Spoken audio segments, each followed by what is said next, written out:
Welcome to PM पाठशाला guys. आज हम लेकर आए हैं हमारा विजन आईएएस का करंटली जो आपका मंथली मैगज़ीन होता है करंट अफेयर्स का अगस्त 2024 का, उसको हम देखेंगे गाइस। हमारा जैसे कि इकॉनमी सेक्शन हम चला रहे थे, हमारा आज 5th टॉपिक होगा इकॉनमी सेक्शन का GS3 प्लस आज MCQs भी दिए गए हैं। टॉपिक्स को बहुत ढंग से आपको समझना है और MCQs भी ट्राई करने हैं। तो जो भी बच्चे चैनल पे नए हैं, do like share and subscribe to PM Pathshala. हम सीधा अपने टॉपिक पे काम करते हैं। अब आज का पहला टॉपिक है मॉडल स्किल लोन स्कीम। ठीक है, जो भी बच्चों ने अभी पिछले टॉपिक्स नहीं कवर किए हैं तो वो भी प्लेलिस्ट बनी हुई है, आप जाके कर सकते हैं। टॉपिक में आएगा मॉडल स्किल लोन स्कीम के बारे में। देखो रिसेंटली गवर्नमेंट ने ना ऐसा एक जो मॉडल स्किल लोन स्कीम है उसको रिवाइज़ किया है, that is why it is in the news. अच्छा, अब ये क्या है, इससे किन लोगों को मदद मिलती है, इसका ऑब्जेक्टिव क्या है, इसमें कौन से ऐसे इंस्टीट्यूशंस हैं जो कि लोन प्रोवाइड कर रहे हैं, इसके तहत स्किल में क्या डेवलपमेंट आ रही है, ये सारा इस टॉपिक के अंदर लिखा हुआ है। तो बैकग्राउंड ये है कि अर्लियर जैसे क्रेडिट गारंटी फंड स्कीम था स्किल डेवलपमेंट का, वो 2015 में लॉन्च हुआ। क्या नाम था इसका? Credit guarantee fund scheme for skill development, जो कि 2015 में लॉन्च हुआ। अब इसमें बेसिकली इंस्टीट्यूशनल क्रेडिट देना इंडिविजुअल्स को, ताकि स्किल डेवलपमेंट कोर्सेज वगैरह के लिए। तो मतलब यहाँ क्या हो रहा है, यहाँ किसी व्यक्ति विशेष को क्रेडिट पे पैसा दिया जा रहा है, उधार दिया जा रहा है, ताकि उसका स्किल डेवलपमेंट हो पाए, उसको उन कोर्सेज से जोड़ा जाए जिससे कि वो स्किल अपना डेवलप कर पाए। और इसको अलाइन किया किसके साथ किया गया है? National occupation standard and qualification pack के साथ। अब ये क्या करेगा, ये सर्टिफिकेट डिप्लोमा डिग्री भी देगा। जैसे बच्चा पास हुआ तो उसको पास करने के बाद ट्रेनिंग जो इंस्टीट्यूट होगा वो नेशनल स्किल क्वालिफिकेशन फ्रेमवर्क के अंडर उसको सर्टिफिकेट भी प्रोवाइड करेगा कि ये स्किल इन्होंने सीखी है। अब ये करने का मकसद क्या है? ये करने का मकसद ये है ईजी एक्सेस देना एडवांस लेवल स्किल कोर्सेज को, जिससे कि फिनेंशियल बैरियर जो होते हैं वो दूर हो। तो जितने भी डिज़र्विंग स्टूडेंट हैं, कैंडिडेट हैं, ताकि वो फ्यूचर में जाके डिमांड इंडस्ट्री की जो स्किल्स हैं उस पर खड़े हो पाएँ। क्योंकि देखो आज हम देखते हैं बहुत सारे इंजीनियर्स हैं, बन गए हैं, बीटेक कर लिया है, लेकिन इंडस्ट्री के वो पैरामीटर्स को फुलफ़िल नहीं कर पा रहे हैं। ऐसे भी बच्चे हैं, या ऐसे बच्चे भी हैं जिन्होंने खाली बीए प्रोग्राम कर लिया है या बहुत ही नॉर्मल सा ग्रेजुएशन किया है। अब ऐसे बच्चों को इंडस्ट्री रिलेटेड ट्रेनिंग देना, स्किल देना एक ज़रूरी चीज़ है, जिससे कि उनका एडवांस लेवल का स्किल्स बढ़े और वो इंडस्ट्री में जाके ठीक ढंग से काम कर पाएँ। अब जो लोन अमाउंट इसमें दिया जाता है, मैक्सिमम जो एलिजिबल लोन अमाउंट है वो पहले 1.5 लाख दिया जाता था, उसको इंक्रीज़ कर अब 7.5 लाख कर दिया गया है। अब जो ये लेंडिंग इंस्टीट्यूशंस हैं, प्रीवियसली तो इसमें आपका प्राइवेट पब्लिक फॉरेन जो होते थे, Indian banks association member bank, वो लोन्स देते थे। फिर अपडेटेड स्कीम जो now allows NBFC micro finance में, अब जो अपडेट किया गया स्कीम में, इसमें आपके स्मॉल फाइनेंस बैंक भी हैं, नॉन बैंकिंग फाइनेंशियल कंपनीज़ भी हैं, माइक्रो फाइनेंस इंस्टीट्यूशंस भी हैं, ये सभी हैं और ये भी एक लेंडर का काम कर रहे हैं। अब क्रेडिट गारंटी की बात जो आती है तो ये एक्सटेंड कर देते हैं लोन्स, और इसको में आपको गारंटी भी देते हैं। 75% लोन जो है वो आपका डिस्बर्स किया जाता है। अब यहाँ पर देखा जाए कि India at world skills competition में कितने लोग स्किल्स पार्टिसिपेटेड हैं, इंडिया के कितने बैंक हैं, और स्किल डेवलपमेंट की ज़रूरत क्या है। कह रहा देखो, स्किल की डेवलपमेंट की ज़रूरत सबसे पहले ये है कि इससे एम्प्लॉयबिलिटी इम्प्रूव हो। यानी अकॉर्डिंग टू PLFS, जो यूथ है उसका जो एज है आपको पता है, जो आपका 15 से 29 साल की उम्र जो होती है, उसमें आप जानते हो according to PLFS unemployment rate हम देख रहे हैं 17.8 डिक्लाइन हुआ है 2017-18 में। बट लेकिन देखो अभी भी 10% अगर 22-23 में दिखा रहा है, that means there is a kind of discrepancy, और बेसिकली है ऐसा अभी प्रॉब्लम। अच्छा, PLFS जो होता है उसका याद रखना, पीरियोडिक लेबर सर्वे होता है ये बेसिकली। ठीक है, ये सर्वे जो कंडक्ट करती है ऑर्गेनाइजेशन वो है NSSO, यानी कि नेशनल सैंपल सर्वे ऑफिस। इसमें ये एस्टिमेट करती है देश की कितनी एम्प्लॉयमेंट अनएम्प्लॉयमेंट इंडिकेटर्स को क्वार्टरली एनुअली एस्टिमेट ये PLFS करती है। ठीक है, पहली चीज़ है हमारी ज़रूरत ऐसी है ताकि हमारी अनएम्प्लॉयमेंट ख़त्म हो, पहली चीज़। दूसरी, हमारा जो वर्क का नेचर है दिन प्रतिदिन वो बदलता जा रहा है। According to World Economic Forum, जो फ्यूचर ऑफ जॉब्स रिपोर्ट 2023 है इन द नेक्स्ट 5 ईयर्स, तो 23% जॉब्स हैं are expected to change globally. थोड़ा उनको रेलेवेंट बनाने के लिए वर्कर्स को फोकस करना होगा डेवलपिंग न्यू स्किल्स। ठीक है। तीसरी चीज़ है technological advancement. According to World Economic Forum, जो फास्टेस्ट ग्रोइंग जॉब्स हैं नेक्स्ट 5 ईयर्स में विल बी दो जॉब, वो क्या होंगी? एआई होगी प्लस मशीन लर्निंग होगी। अब लोगों को इस तक पहुंचाने के लिए भी हमें ऐसा कोई प्रोग्राम चलाना ही पड़ेगा जिसमें उनकी स्किल डेवलपमेंट हो। दूसरा जो डेमोग्राफी है, अगर आप अपनी डेमोग्राफी को चेक करते हो तो हम देखते हैं प्रोडक्टिविटी डिविडेंड जो है वो ट्रांसफ़र हो रहा है by enabling job and entrepreneur opportunity, ताकि ये आज के यूथ की एबिलिटीज़ के एस्पिरेशंस को देखा जा रहा है कि अब बच्चे बहुत पढ़े लिखे आ रहे हैं। अब बच्चों का जो इंटरेस्ट है वो जॉब से भी ज़्यादा वो अपना स्टार्टअप्स या एंटरप्रेन्योर चीज़ों पे करना चाहते हैं ताकि यूथ का डेवलपमेंट हो पाए। अब चैलेंजेस क्या क्या हैं स्किल के डेवलपमेंट में? तो स्किल चैलेंजेस में सबसे बड़ा चैलेंज है स्किल डेवलपमेंट में पब्लिक का परसेप्शन जो है, यानी स्किलिंग क्योंकि एक लास्ट ऑप्शन है meant for those who have not been able to progress.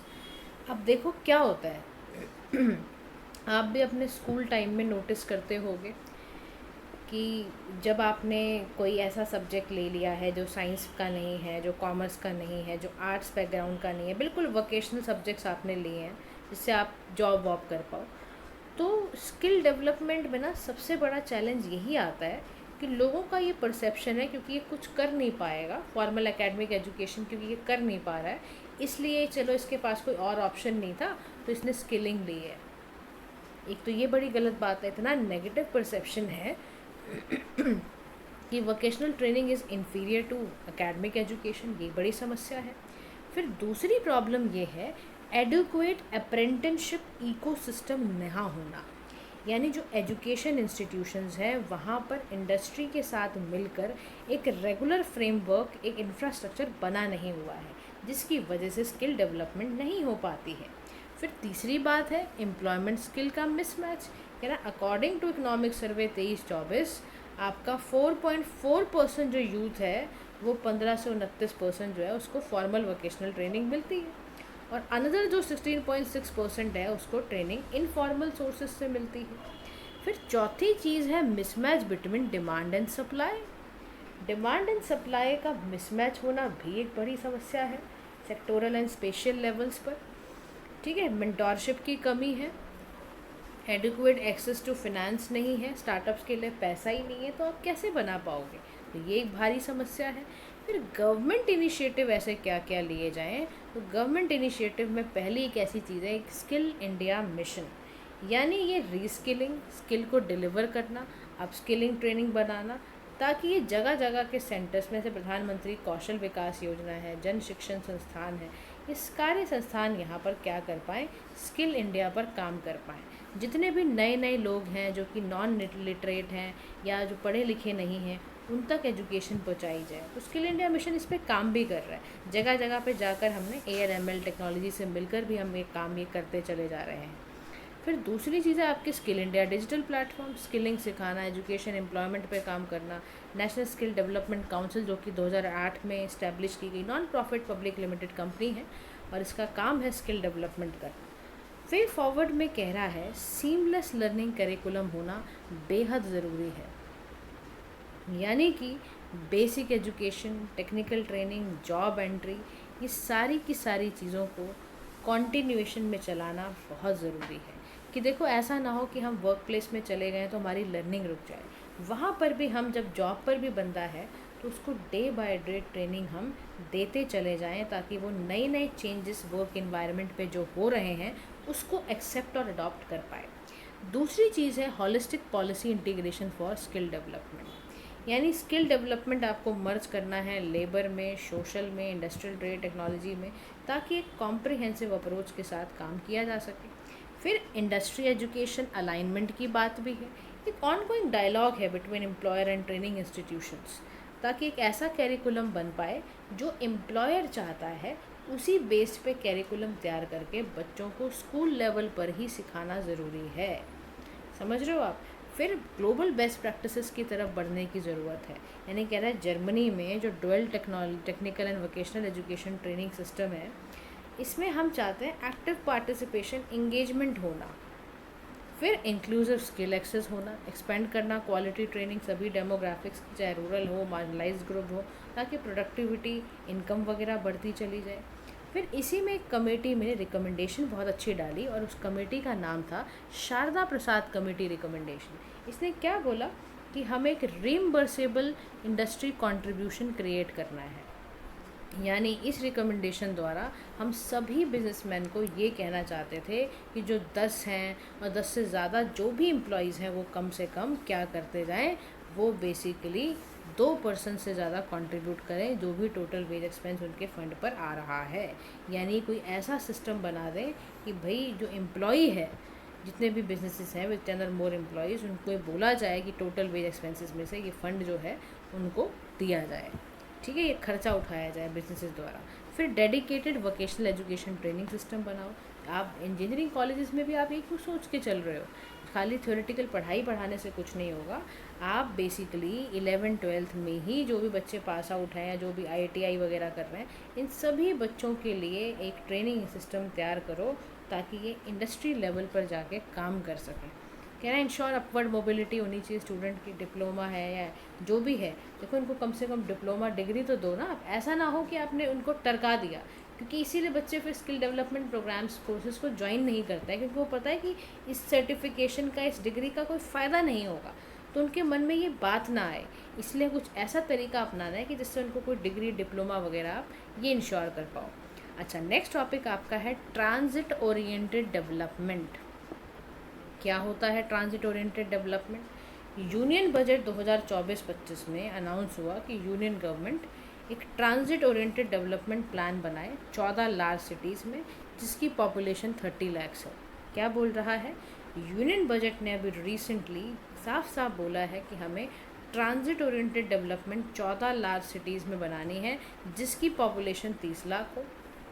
अब क्या होता है ट्रांजिट ओरिएंटेड डेवलपमेंट? कह रहा है एक ऐसा कॉन्सेप्ट है जिसमें आप ना लैंड यूज़ और ट्रांसपोर्ट की प्लानिंग को एक साथ लेके जाते हो, ताकि आप planned sustainable urban growth centres को बना पाओ।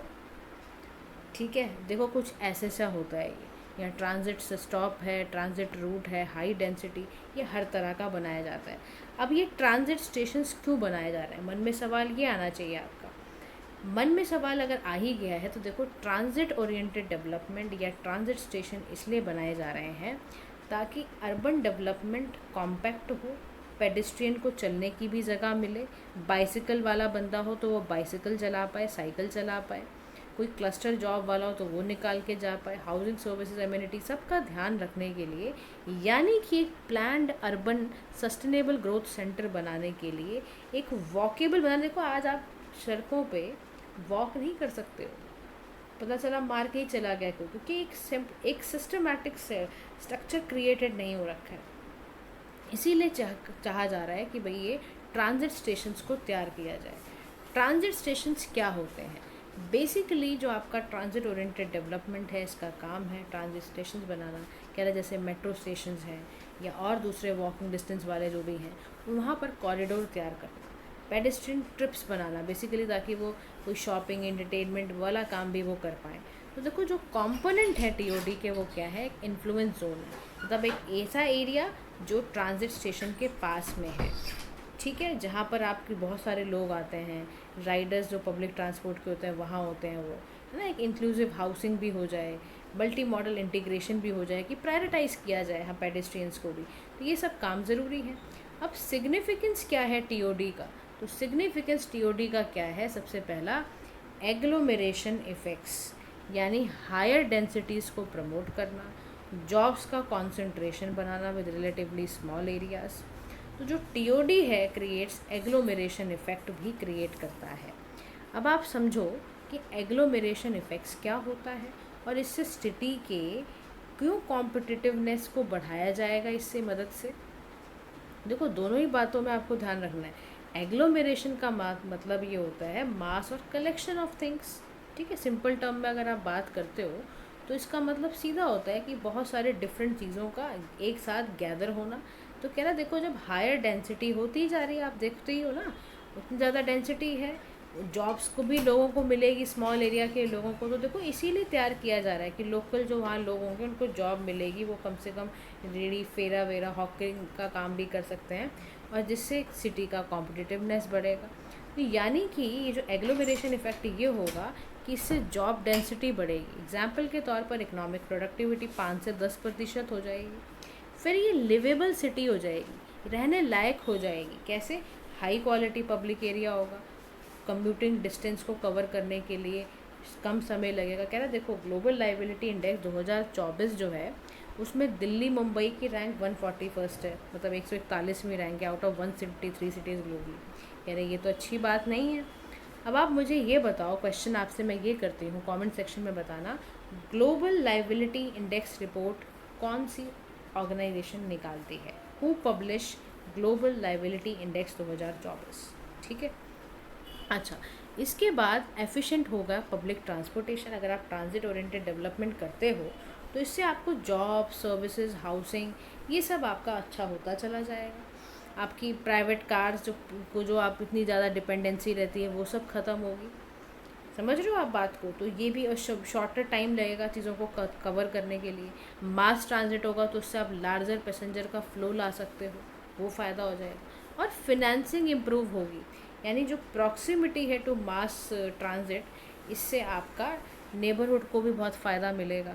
यानी part of this value basically आपका फिनेंसिंग एडिशनल ट्रांजिट इम्प्रूवमेंट भी बढ़ाएगा। एग्जाम्पल के तौर पर जो हांगकांग का सारलैंड वैल्यू जो कैप्चर की गई अबाउट $140 बिलियन रेवेन्यू 2000, आपका सोचो इतना ज़्यादा, मतलब आप सोचो कि हांगकांग के अंदर इससे कितना पैसा जनरेट हुआ। तो देखो पैसा भी आपका जनरेट होगा, जो गवर्नमेंट होंगी, स्टेट गवर्नमेंट्स होंगी, उनको कितना फ़ायदा होगा, क्योंकि इससे रियल इस्टेट सेक्टर को भी वैल्यू किया जाएगा। इससे जो आसपास के इलाके होंगे उनको भी अफोर्डेबल हाउसिंग मिलेगी। तो इससे कितने सारे फ़ायदे हैं। फिर कल्चरल, अब देखो क्लाइमेट में फ्रेंडली ये हो जाएगा क्लाइमेट के लिए कि इससे ना कार्बन फुटप्रिंट कम होता है, इससे प्रोडक्टिविटी बढ़ती है। अब मैंने आपको कार्बन फुटप्रिंट ऑलरेडी समझाया हुआ है, तो आप मुझे बताओ कार्बन फुटप्रिंट क्या होता है। पब्लिक ट्रांसपोर्टेशन इससे अच्छा होगा, एनर्जी का कंजम्पशन कम होता जाएगा। कह रहा स्टॉकहोल्म की रिपोर्ट के अकॉर्डिंग जिसने भी ट्रांजिट ओरिएंटेड डेवलपमेंट करी है, जीओडी करा है, ग्रॉस वैल्यू उसकी 41% बढ़ गई है, और green house gas emission 35% decrease हुआ है। तो you can add this in your answer while writing the main answer. जब आप लिखोगे ना तो ध्यान रखना, स्टॉकहोल्म वाला एग्जाम्पल ज़रूर दे देना। लोकल इकॉनमी पे देखो आप वहाँ की जगह जहाँ पे आप सिटी को डेवलप कर रहे हो, वहाँ हेल्थ, एजुकेशन, शॉपिंग, रिक्रिएशन कितना अच्छा हो जाएगा। वहाँ के लोकल लोगों को आप सुखी कर दोगे, यानी कि फिर ग्रीन स्पेस क्रिएट हो जाएगा। यानी सिटी के पास तो अब ऑप्शन है ना कि वो ग्रीन पब्लिक स्पेसेस वगैरह को एक्सेस कर पाए। अब गवर्नमेंट ने ऐसे कौन कौन से इनिशिएटिव लिए हैं फॉर ट्रांजिट ओरिएंटेड डेवलपमेंट? तो इसके लिए सरकार ने क्या करा है, national transit oriented development policy बनाई है। यानी ट्रांसफॉर्म कर देना है पूरी सिटीज़ को from private vehicle dependent. Usage promote करना है पब्लिक ट्रांसपोर्ट का। यहाँ पर एक मेट्रो रेल पॉलिसी है 2017 की, last mile connectivity, pedestrian pathway, non motorise transport infrastructure, ये सब तैयार करना है। और फिर यहाँ पर आएगा स्मार्ट सिटीज़ मिशन के बारे में, यानी यहाँ transit oriented development, public transport, ये सब चीज़ें क्रिएट करनी है। अर्बन इंफ्रास्ट्रक्चर डेवलपमेंट फंड जो होगा उसको आप आगे से आगे बढ़ाओ। जो टीयर 2, टीयर 3 सिटीज़ हैं उनके इंफ्रास्ट्रक्चर पे तो बहुत काम करो आप, ताकि वहाँ की सिटीज़ के लोग भी बाहर निकल कर आए, उनको वहीं जॉब्स मिलें, उन्हें मेट्रो सिटीज़ की तरफ भाग के ना जाना पड़े। और प्रधानमंत्री आवास योजना सोचो, आप करना ही तो चाहते हो, आप यही तो चाहते हो, affordable housing, sustainable growth urban areas में होती चली जाए, तो उसका फ़ायदा मिलेगा। फिर मल्टी मॉडल ट्रांसपोर्ट डेवलपमेंट होगा आपका, आपकी बाइसिकल भी चलेंगी, आपको रास्ते पे कोई चल के जाना चाह रहा है वो चल भी पाएगा, मेट्रो रेल भी चलेगी। और लोकल लोगों को देखो कह रहा देखो कुछ स्टेट हैं सिटीज़ में इन्होंने टीओडी पॉलिसी को इम्प्लीमेंट करा है, कह रहा दिल्ली और मध्य प्रदेश ड्राफ्टिंग स्टेज पर तो है कम से कम, तो ये सब हमें करना पड़ेगा। अब देखो 8 ऐसे प्रिंसिपल्स हैं जो इंक्लूसिव एंड रिजिलियंट टीओडी के बारे में बात कर रहे हैं, और वो है ये कि इससे ह्यूमन इकोनॉमिक डेंसिटी अलाइन होएगी, इससे कॉम्पैक्ट रीजन, शॉर्ट कम्यूट्स तैयार होंगे, इससे मास ट्रांजिट जो होएगा, ensure resilience of that area, plan and zone of mix income neighbourhoods की रहेगी, एक वाइब्रेंट और पीपल सेंट्रिक पब्लिक आपके स्पेसेस तैयार होंगे, manage private vehicle demand, develop good quality accessible, ये सारी चीज़ें आपकी तैयार होनी शुरू हो जाएंगी। अच्छा, अब हम चलते हैं क्या क्या ऐसे ऐसे चैलेंजेस हैं हमारे ट्रांजिट ओरिएंटेड डेवलपमेंट से। तो सबसे बड़ा प्रॉब्लम है सोशल एक्सक्लूजन होना। यानी कि देखो, अगर आपको सबसे पहले ट्रांजिट ओरिएंटेड डेवलपमेंट करनी है तो सबसे पहले ये देखना पड़ेगा प्रॉपर्टी के प्राइसेस। और महंगाई देखी है आपने, इतना ज़्यादा महंगाई है, प्रॉपर्टी के प्राइसेस के दाम अगर आप नोटिस कर लोगे ना, 5 साल से कंपेयर कर लोगे तो आपके हालत ख़राब हो जाएगी, यार ये हो क्या रहा है।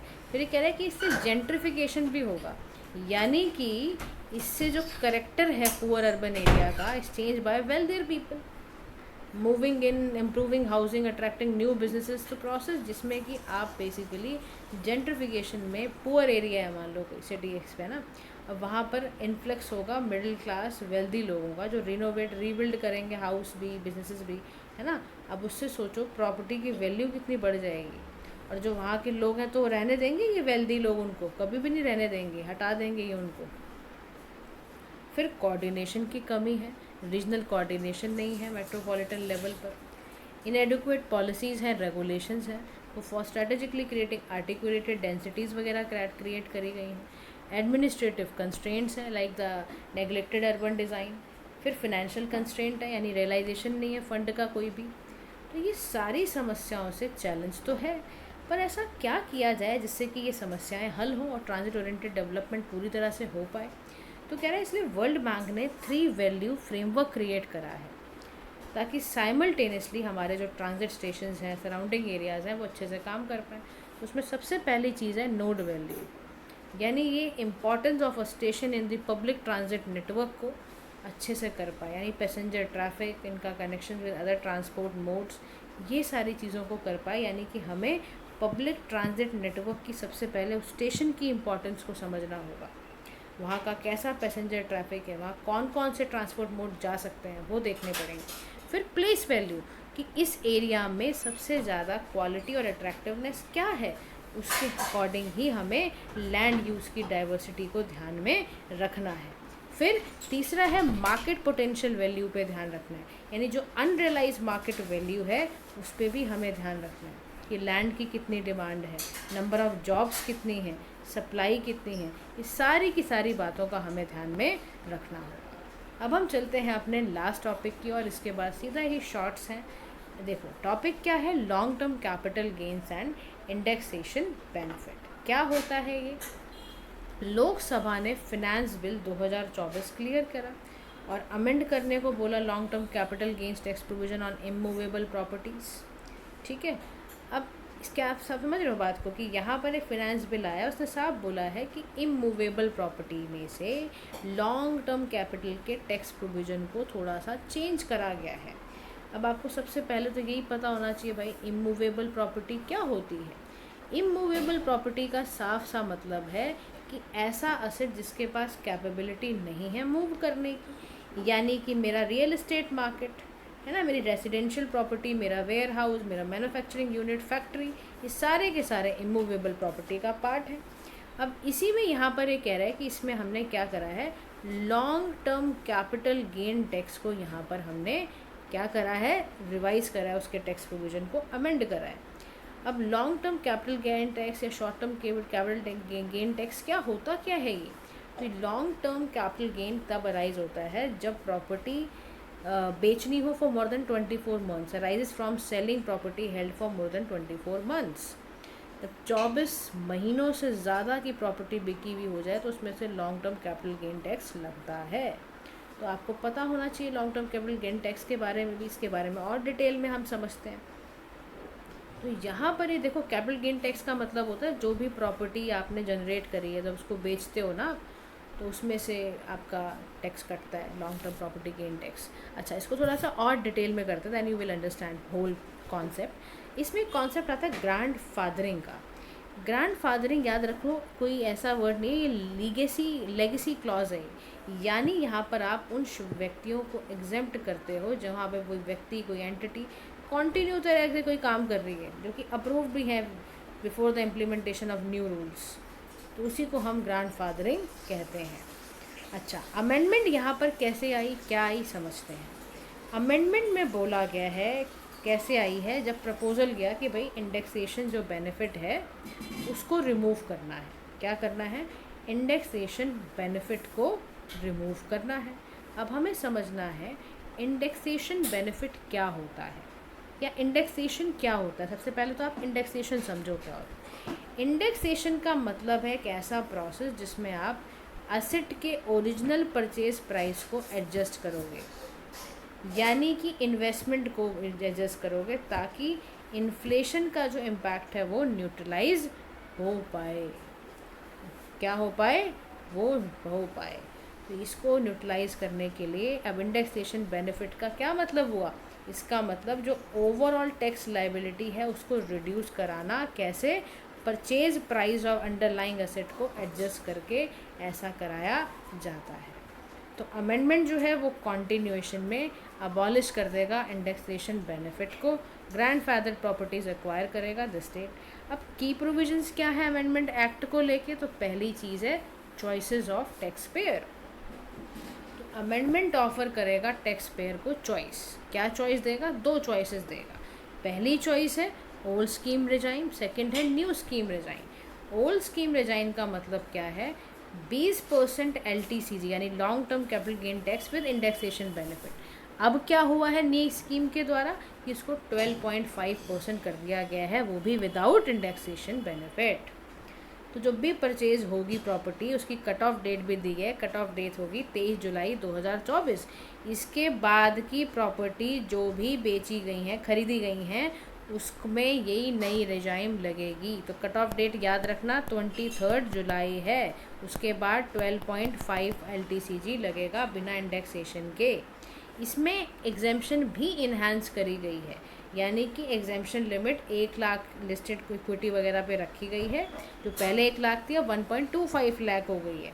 इसी तरह से जो रेट एसेट पे लॉन्ग टर्म पे इंक्रीज़ करके 10 से 12.5% करा गया है। अब फिर से समझते हैं long term capital gain tax होता क्या है। यानी कि सबसे पहले इसमें हमें ये समझना होगा कि कैपिटल गेन टैक्स क्या होता है। तो कैपिटल गेन टैक्स मतलब कि यानी कि जो टैक्स प्रॉफिट जो आपने किसी एसेट को बेचने के बाद अर्न किया हो, यानी रियल एस्टेट में, स्टॉक में, बॉन्ड में। अब दो तरह के कैपिटल गेन टैक्स होते हैं, एक होता है लॉन्ग टर्म, एक होता है शॉर्ट टर्म। लॉन्ग टर्म का मतलब है जब कोई प्रॉपर्टी आपने सेल करी हो फॉर लॉन्गर पीरियड्स, यानी कि जिसमें कि 24 महीने मैंने आपको बताया ही था। होल्डिंग पीरियड जिसमें ऐसी depending on the type of asset, जैसे लिस्टेड इक्विटी शेयर को 12 महीने तक आपने होल्ड करके रखा, 24 महीने तक आपने अनलिस्टेड इक्विटी शेयर को होल्ड करके रखा, तो 36 महीने तक आपने कोई गोल्ड को होल्ड करके रखा है। तो ऐसे प्रॉफिट तो खूब होगा क्योंकि आपने इतने लंबे समय तक किसी असेट को होल्ड करके रखा, तो उसके प्रॉफिट पे जो टैक्स लगाया जाता है उसको long term capital gain tax कहते हैं। इसको टैक्स कैसे किया जाता है, कह रहा for equity share and mutual fund LTCG exceed कर दिया गया 1.25 लाख, इस टैक्स है 12.5% बिना इंडेक्सेशन बेनिफिट से। इतना ही हुआ है। अब इंडेक्सेशन मैंने आपको पहले भी बताया था, फिर से समझ लो, यानी कि आप जो परचेज प्राइस है एसेट फॉर इन्फ्लेशन को, उसको एडजस्ट करते हुए तब कंप्यूट करते हो कैपिटल गेन टैक्स। तो यूनियन बजट जब 2024 का आया उसने सभी एसेट्स में से इंडेक्सेशन बेनिफिट हटा दिया है। अब उसके बाद आता है कॉस्ट इन्फ्लेशन इंडेक्स, यानी कि इसको कैलकुलेट करा जाता है इन्फ्लेशन एडजस्टेड प्राइस में। ठीक है, तो यहाँ पर ये मामला करा जाता है। तो इन्फ्लेशन एडजस्टेड प्राइस होता क्या है, बेसिकली कॉस्ट इन्फ्लेशन इंडेक्स उस साल का सेल कितना हुआ, परचेज कितना हुआ, और उसको फिर actual price of the asset से मल्टीप्लाई कर दिया जाता है। अब इंडेक्सेशन के फ़ायदे क्या होते हैं, तो सबसे बड़ा फ़ायदा है टैक्स पेयर को ये अलाउ करना कि वो इन्फ्लेशन के इम्पैक्ट को न्यूट्रलाइज कर दे और टैक्स लाइबिलिटी को लो कर दे। और टैक्स पेयर बेसिकली टैक्स हो रियल गेन्स पे, ना कि प्रिवेलिंग प्राइस पे गेन हो, उसको याद रखना। इसीलिए पहले तो यही फ़ायदे थे टैक्सेशन इंडेक्सेशन करने के। अब लेकिन जो करंट बेनिफिट आए हैं, जो करंट अमेंडमेंट हुई है, उससे क्या क्या होगा वो देखते हैं। देखो, with taxation benefit, with indexation benefit, without और विद दोनों दे रखा है। इसमें टैक्स कम लगेगा, इसमें टैक्स ज़्यादा लगेगा। लेकिन पूरी बात समझ लो, लेट्स से एक्स ने परचेज़ किया एक असेट, घर ही लिया मान लो 100 रुपये का, ठीक है, 5 ईयर्स अगो। अब क्या हुआ, let us assume inflation adjust करके असेट का जो प्राइस है वो भी 160 हो गया है। नाउ जो बेचता है वो 200 रुपये उसको बेचता है, ठीक है। नाउ एक्स ने उस घर को बेचा 200 रुपये में।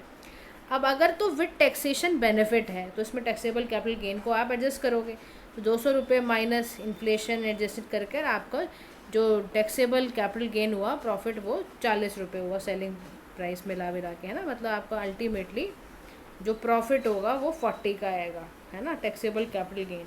यहाँ पर क्या होगा, यहाँ मामला अलग है, यहाँ कोई इन्फ्लेशन एडजस्ट नहीं करी गई है। सेलिंग प्राइस 200 था, परचेज वैल्यू से सीधा माइनस करा और ये आपका रियल प्रॉफिट 100 आ गया। यहाँ पर रियल प्रॉफिट 40 ही आया। तो देखो आपको पता चल गया इंडेक्सेशन और इससे तो हायर टैक्स कहाँ लग रहा है, यहाँ लगेगा, और यहाँ पर टैक्स कम लगता था। अब लेकिन क्या फ्लेक्सिबिलिटी है, क्या है, समझते हैं। क्या ना, देखो टैक्स कैलकुलेशन में डेफिनेटली फ्लेक्सिबिलिटी आएगी। आपके पास ऑप्शन है प्रॉपर्टी ओनर के पास कि आप दो रिजाइन टैक्स लाइबिलिटी की कहाँ कम लेनी है, कैसे लेनी है, एक तो वो पता चल जाएगा। दूसरा रियल इस्टेट का ग्रोथ होगा, आपका प्रमोशन होगा रियल इस्टेट प्रॉपर्टीज़ का, और ये financial burden associated with selling property को बता देगा। इससे ब्लैक मार्केट रोकने के लिए किया गया है ये, टैक्स का बर्डन कम करने के लिए, टैक्सेशन इंडेक्सेशन को रिस्टोर करने से can promote greater compliances with tax loss. तो मार्केट को जो ब्लैक होती जा रही थी उसको कम करने के लिए भी ये किया गया है। लेकिन देखो डेफिनेटली इसमें प्रॉब्लम तो है ही, क्योंकि आपके पास हायर टैक्स लाइबिलिटी तो लगेगी 12.5% LTCG tax without tax indexation बहुत हायर टैक्स लाइबिलिटी है, और इससे ब्लैक मनी ट्रांजैक्शन इंक्रीज होती है, इससे आपकी टैक्स की चोरी भी होती है, और इससे इंडिविजुअल प्रॉपर्टी में पैसा लगाने से भी रुकेगा अब, क्योंकि उसको पता है इतना कौन देगा LTCG। तो restoring indexation benefit on property is very much fair, इसीलिए कह रहा है इंडेक्सेशन बेनिफिट को वापस लाओ।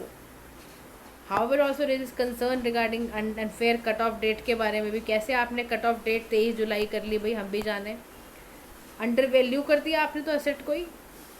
तो careful consideration, fair and equitable system लाना बहुत ज़्यादा ज़रूरी है। अब हम चलते हैं अपने शॉर्ट्स पर। तो सबसे पहला शॉर्ट है UN ग्लोबल टैक्स ट्रीटी। क्या था ये कन्वेंशन आई, बेसिकली फ्रेमवर्क आया, पैकेज ऑफ गाइडेंस आई, ताकि UN ग्लोबल ट्रीटी लेजिटमेट हो, फेयर हो, स्टेबल बनी रहे। डेवलपिंग कंट्री इंक्लूडिंग इंडिया जो कि फेवर में वोट कर पाए treaty terms of reference, while industrialise जैसे नेशंस हैं ये अगेंस्ट में वोट कर रहे हैं। तो UN ग्लोबल टैक्स ट्रीटी में अगर हम बात करते हैं तो ये बेसिकली UN एडहॉक कमेटी ने ड्राफ्ट किया था। इसका काम है United Nations framework convention on international tax cooperation. Basically इसमें ना हम ये चाहते हैं कि हमारा ना जो टैक्स सिस्टम है वो इफ़ेक्टिव तरीके से काम करे, इसीलिए हमारा ऑब्जेक्टिव है कि हम ना इंटरनेशनल टैक्स कोऑपरेशन को स्ट्रेंथन करते जाएं, और जो भी हमारे एग्जिस्टिंग क्राइसिस हैं डिजिटलाइजेशन को लेकर या लार्ज मल्टीनेशनल कॉरपोरेशन जो है वो ग्लोबल ऑपरेशन से रिलेटेड, इन सब को हम दूर करना चाहते हैं। हमारी टैक्स पॉलिसी सस्टेनेबल डेवलपमेंट पर हो, ये भी हमारा एजेंडा है। देखो हम ना ये भी चाहते हैं क्योंकि हमारा 2030 भी पास आने वाला है, तो हमारा आइडिया ये भी है कि हम ना जो एडिस अबाबा एक्शन एजेंडा था ना उसके अकॉर्डिंग हम ना इम्प्लीमेंट कर पाएँ। तो हम ये चाहते हैं कि जितना भी MNC वगैरह काम करती हैं इनका ना टैक्सिंग राइट फेयर हो जाए और टैक्स इवेजन वगैरह रुक जाए, और कोई भी इनकम जो टैक्सेशन इनकम है जो क्रॉस बॉर्डर सर्विसेज से डिराइव हो रही हैं उसको कैसे एड्रेस करना है, ये सारा इस पे काम करेगा। तो OECD का ना ग्लोबल मिनिमम टैक्स भी है, पता है, वो भी बनाया गया है ताकि minimum effective rate corporate profit से उठाया जा सके। ठीक है, तो ये एक मुद्दा है। अब हम चलते हैं अपने सेकंड वाले पर। सेकंड में देखो बड़ा आसान है, नॉन टैरिफ मेजर्स पर है। याद रखना इंडिया ना second largest non tariff measures में आया है। WTO की रिपोर्ट थी वर्ल्ड टैरिफ प्रोफाइल में। तो अगर क्वेश्चन आ जाए वर्ल्ड टैरिफ प्रोफाइल रिपोर्ट कौन निकालता है, तो याद रखना WTO वर्ल्ड ट्रेड ऑर्गेनाइजेशन निकालती है।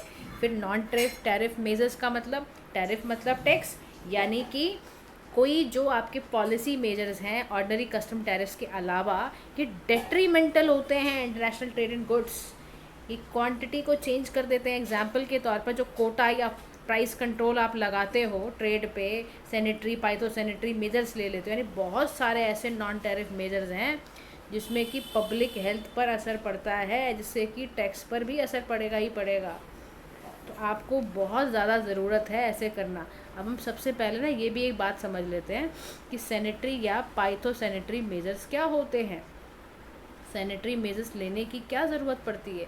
देखो, सैनिटरी मेजर्स का मतलब है ऐसे रूल्स एंड रेगुलेशंस ऐसे डिज़ाइन किए गए जिससे human, animal, plant life, health, जो इनके बेसिकली जो इनके रिस्क हैं, जो इनके कंटेमिनेंट या टॉक्सिन से आ रहे हैं, उसको बचाने के लिए, ताकि इनका जो फूड है have to save for consumption measures के लिए। तो ये एक बात है।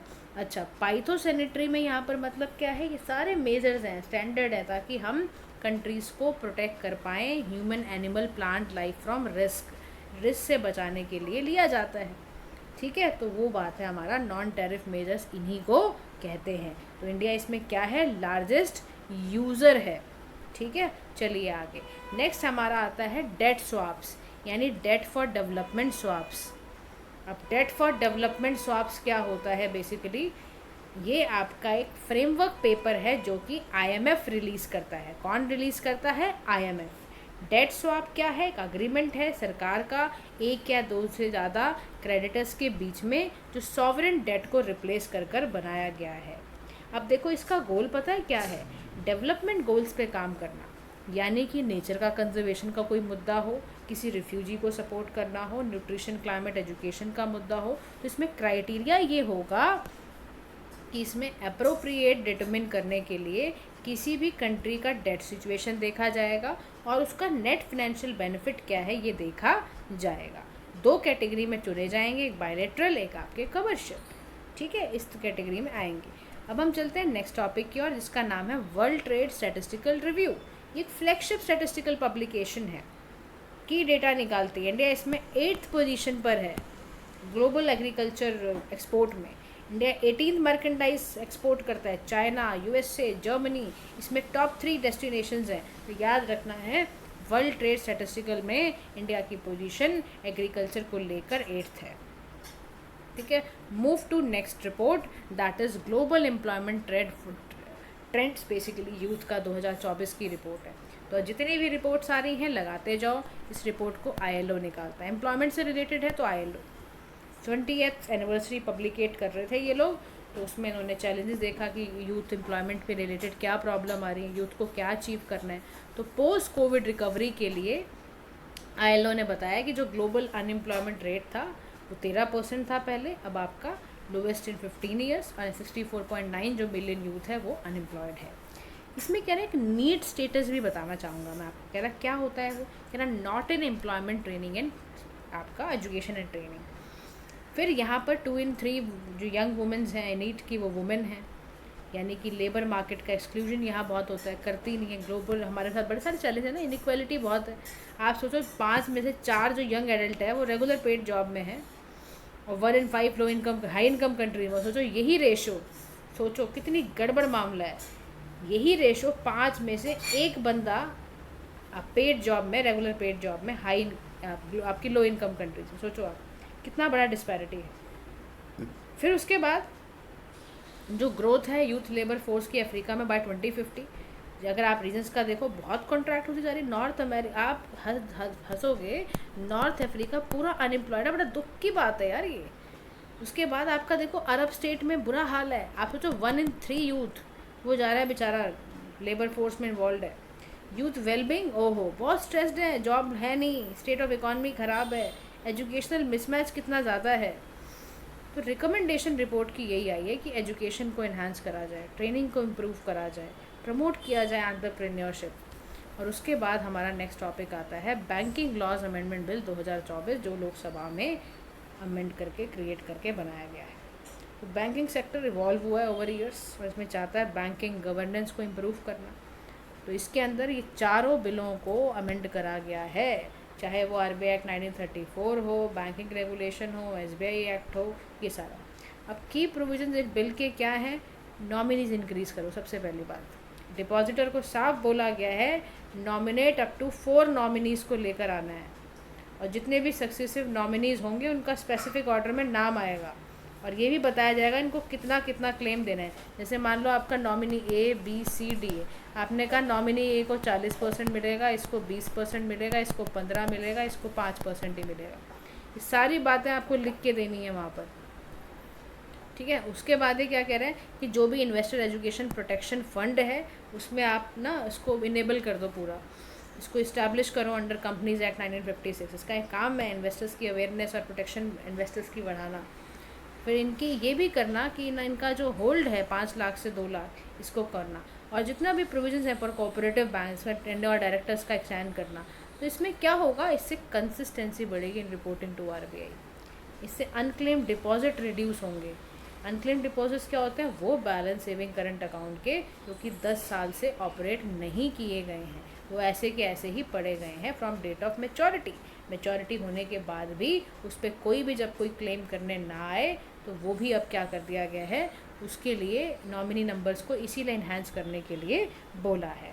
अब हम चलते हैं नेक्स्ट टॉपिक की ओर, जिसमें हम बात करेंगे कि आरबीआई ने अपनी एनपीएएस को यानी कि नॉन परफॉर्मिंग एसेट जो हमारे हैं उसके प्रोविजंस में कोऑपरेटिव बैंक्स के लिए क्या लेकर आया। देखो नई रिफॉर्म लाना बहुत ज़रूरी है। कुछ ऐसे बैंक हैं जो नॉन परफॉर्मिंग एसेट को एज ए एक्सपेंस मानते ही नहीं, कोई प्रोविज़न ही नहीं है।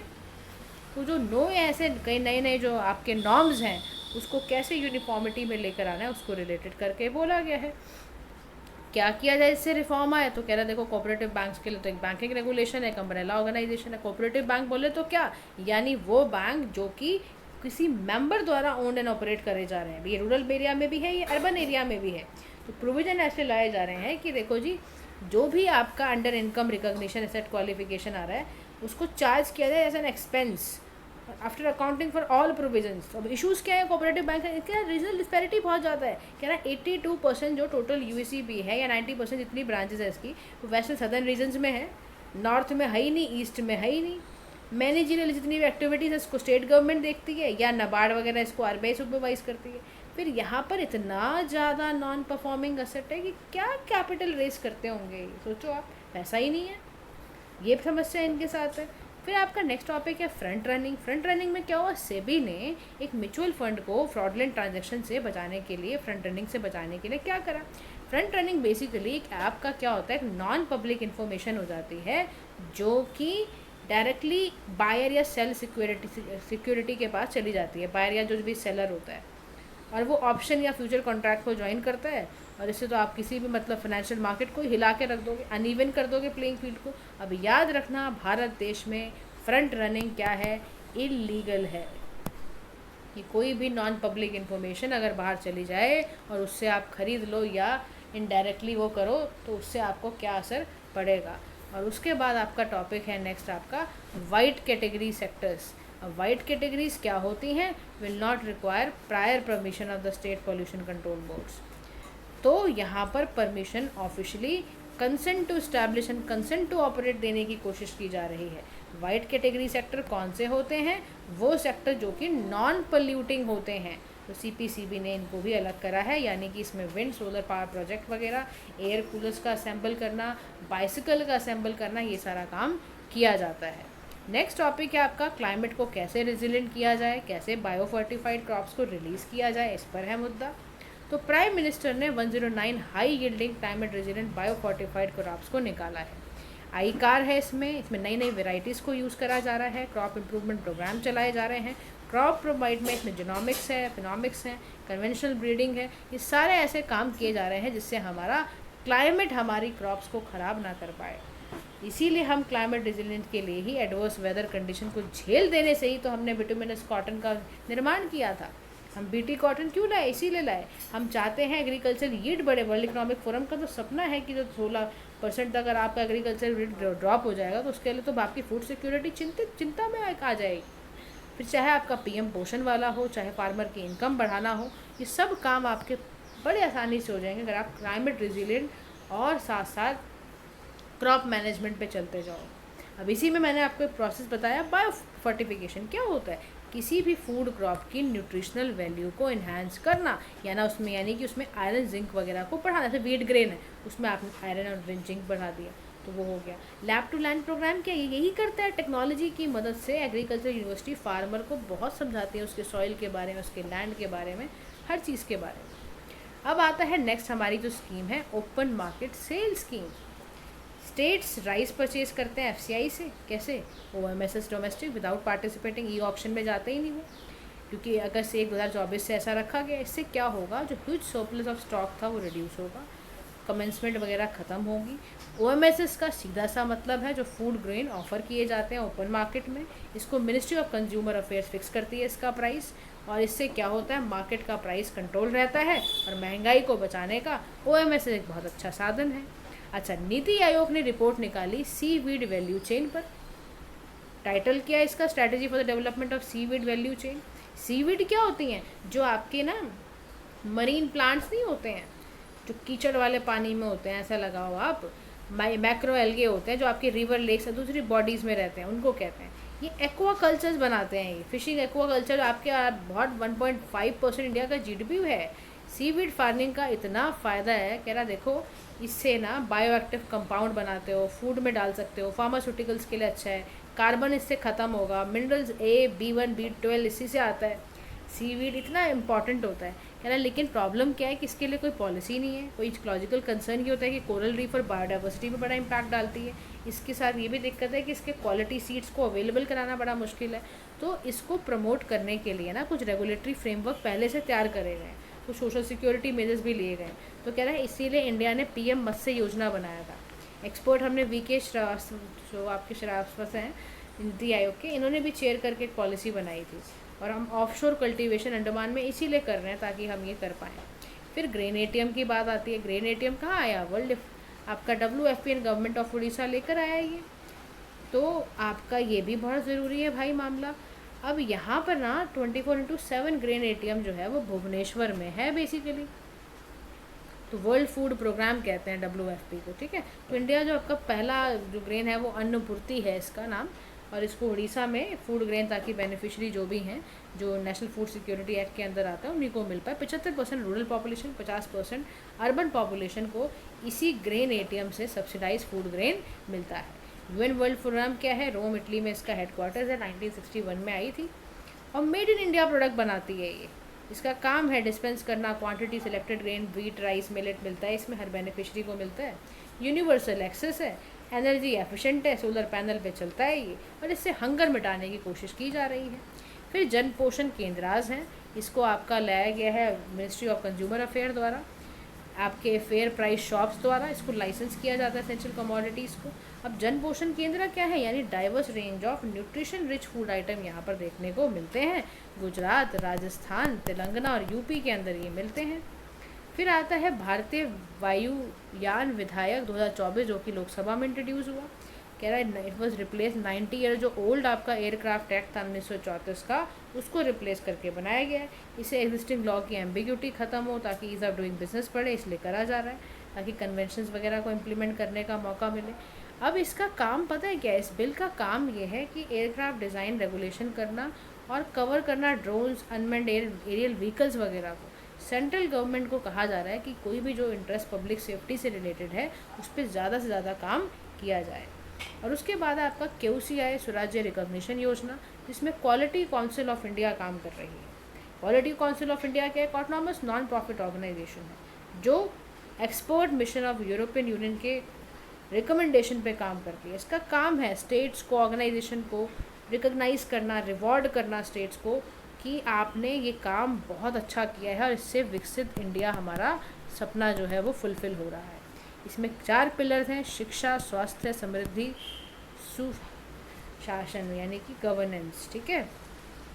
अब ये जो है इसके डिपार्टमेंट की ज़रूरत इसलिए पड़ी थी, ये ना मिनिस्ट्री ऑफ कॉमर्स के अंदर काम करता है, 39 मेंबर्स हैं इसके, और चेयरपर्सन जो होता है वो प्राइम मिनिस्टर इसको लेकर आता है, नॉमिनेट करता है। अब इससे ना quality of life and wellbeing of हम ना चाहते हैं सिटीजन्स की अच्छी हो, प्रोडक्ट सर्विसेज प्रोसेस इतने बढ़िया काम करें, इसीलिए हेल्थ केयर सैनिटेशन को अच्छा करने के लिए क्वालिटी काउंसिल ऑफ इंडिया इसको चेक करती रहती है। और नेक्स्ट और लास्ट सेकंड टॉपिक है हमारा लिथियम रिजर्व्स इन इंडिया, यानी इसमें क्या कहा जा रहा है लिथियम रिजर्व्स इन इंडिया में, इसको mineral directorate for exploration and research लेकर आया। 1600 टन लिथियम रिसोर्सेज को मध्य मंडे डिस्ट्रिक्ट से निकाल के लेकर आया गया। मंडे डिस्ट्रिक्ट में मिलता है आपको ये मंडे। लिथियम रिजर्व्स पे हम बहुत डिपेंडेंट हैं, चाइना हांगकांग से मंगवाते थे। सेल्फ सफिशेंसी के लिए काम करना हमारी अपनी ज़रूरत है कि हम व्हीकल और ऑटोमोबाइल इसी से चला पाएँ। अब लिथियम को वाइट गोल्ड कहते हैं, सॉफ्ट है, silver white alkali toxic metal है, क्रिटिकल एंड स्ट्रैटेजिक मिनरल के अंदर ये आता है। अब लिथियम की एप्लीकेशन क्या है, ये रिचार्जेबल लियन बैटरी से चलता है, ये एलॉयड है, मिनिमम इसमें मैग्नीशियम है स्ट्रेंथन ताकि इसका वेट रिड्यूस हो पाए। Air conditioning, industrial drawing system में ग्लास के सिरामिक्स इसी से बनते हैं। और स्टेप्स क्या क्या लेने हैं, काबिल, इसमें क्या होगा, स्ट्रैटेजिक मिनरल ओवरसीज टेरिटरी में एक्सप्लोर कर सकते हो आप। और ऑस्ट्रेलिया का इंडियन क्रिटिकल इन्वेस्टमेंट पार्टनरशिप है, geological survey of India explore कर रहा है लिथियम रिजर्व्स इंडिया में, इसका ये काम है। नेक्स्ट हमारा है टेंटलम। टेंटलम लास्ट टॉपिक है हमारा। ये क्या है टेंटलम, ये बेसिकली एक क्रिटिकल एंड स्ट्रैटेजिक मिनरल है। कैसा है, क्रिटिकल एंड स्ट्रैटेजिक मिनरल है, जो कि mines and mineral development regulation के अंदर रेयर मेटल है। एटॉमिक नंबर 73 होता है इसका, ग्रे कलर का होता है, इतना हैवी होता है और इतना हार्ड होता है, इस पर जंग नहीं लग सकता। प्योर है, डक्टाइल है, किसी को खींच सकते हो, वायर बना सकते हो इससे आप। हाई मेल्टिंग पॉइंट पे ये मेल्ट हो जाता है, एक्सट्रीमली हाई मेल्टिंग पॉइंट है इसका। यूज़ कहाँ है, इलेक्ट्रॉनिक डिवाइसेस में, सर्जिकल इक्विपमेंट, इम्प्लांट में, chemical plant, nuclear plant, aeroplane, सब जगह पे इसका इस्तेमाल है। तो याद रखना, अगर पेपर में क्वेश्चन आ जाए, consider the following statement with respect to tantalum, it's a kind of rare metal. ठीक है, चलिए इमीडिएटली हम शुरू करते हैं हमारा MCQ पार्ट, जो कि आपको आंसर करना है। पहले अपने चेक करना आंसर, देखना आपको कितने आंसर्स आ रहे हैं, उसी हिसाब से आपसे आंसर करने हैं।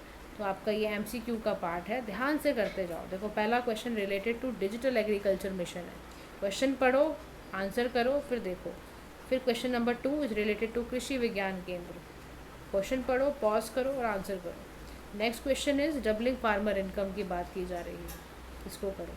प्रधानमंत्री मुद्रा योजना, सीधा क्वेश्चन आया हुआ है, स्कीम पूछी हुई है, आपको आंसर करना है। बहुत इजी क्वेश्चन है, अगर आपने पढ़ लिया है ठीक से तो आप क्वेश्चन करने में कोई दिक्कत नहीं आएगी। स्किल डेवलपमेंट रिलेटेड क्वेश्चन है ये। फिर आपका कैपिटल गेन टैक्स से रिलेटेड क्वेश्चन है, जो आज ही हमने पढ़ा है। फिर अर्बन कोऑपरेटिव बैंक से रिलेटेड क्वेश्चन हमने आज ही पढ़ा है, तो आप इसको आंसर करने में मुझे नहीं लगता आपको दिक्कत होनी चाहिए। आंसर भी दिए गए हैं, तो आप आंसर भी देख सकते हैं। सीविड इम्पॉर्टेंट सोर्स किस चीज़ का है, फर्स्ट ग्रेन ATM कहाँ पर खुला वो बताना है आपको। फिर with reference to Quality Council of India आपको ये आंसर करना है।